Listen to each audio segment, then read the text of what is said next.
merupakan saudara dari Sunan Bonang. Nama aslinya adalah Raden Amin atau juga dikenal dengan nama Syarifuddin.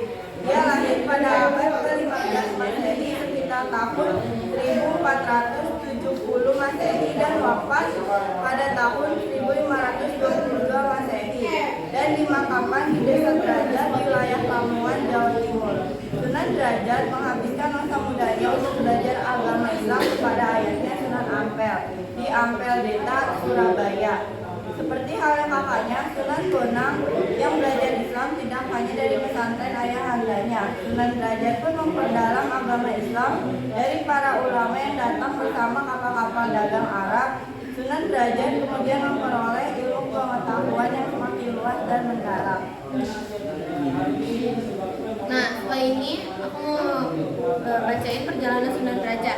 Dia melakukan dakwah pertama kali di wilayah Gresik. Dakwahnya dilakukan dengan menyusuri pantai utara Jawa. Sepanjang perjalanan dakwahnya, Sunan Derajat bertemu dengan masyarakat penganut Hindu dan Buddha dan berdakwah secara langsung, tidak seperti Sunan Bonang yang menggunakan media gamelan untuk menyampaikan misi dakwahnya kepada masyarakat saat itu. Sunan Derajat mendarat pertama kali di wilayah Jelak, Banjarwati pada akhir abad ke-15. Sunan Derajat kemudian membangun sebuah musola yang dijadikan sebagai sebuah tempat untuk beribadah. Musola tersebut juga ia gunakan untuk berbagai kepentingan dakwah. Semakin banyak orang yang memeluk agama Islam, maka kemudian musola tersebut dikembangkan menjadi pesantren yang ia jadikan sebagai lembaga pendidikan untuk mengajarkan Islam kepada masyarakat. Masyarakat desa kemudian menjadi semakin ramai, bahkan banyak orang yang datang dari luar daerah karena mendengar kabar bahwa Sunan Derajat adalah adik dari Sunan Bonang yang terkenal piawai dalam melantunkan syair-syair dan memainkan gamelan, sehingga lama-kelamaan desa tersebut menjadi semakin banyak penduduk dan bangunan huniannya, dan selanjutnya nama desa itu berubah menjadi Banjaranyar. Setelah dirasa masyarakat di Banjaranyar cukup mapan dengan nilai-nilai dan praktik ajaran Islam, ia pun melanjutkan perjalanannya meninggalkan pesisir utara Jawa dan tiba di sebuah desa bernama Derajat. Ia melanjutkan misi dakwah mengajak masyarakat Jawa yang saat itu masih memeluk keyakinan Hindu-Buddha untuk memeluk agama Islam. Adapun metode dakwah yang ditempuh oleh Sunan Derajat adalah dengan cara yang bijak dan halus. Ia selalu mengajarkan kepada pengikutnya untuk tidak saling menyakiti.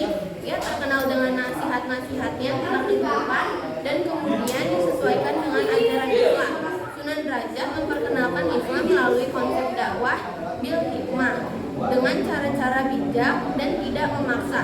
Dalam menyampaikan ajarannya, ia menempuh 4 cara, yaitu pengajian secara langsung di langgar atau musola, penyelenggaraan pendidikan di pesantren, lalu memberikan nasihat dan fatwa untuk menyelesaikan sebuah masalah, dan terakhir melalui kesenian tradisional yang bernama tembang fakur, mendalami makna Al-Quran dengan iringan gending gamelan.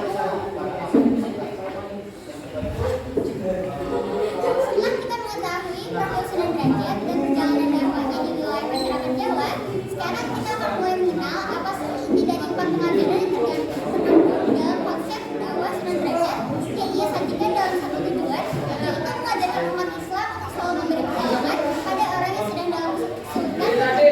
Yang pertama, ada paling tepat malam monggo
kita tentang Sunan Derajat.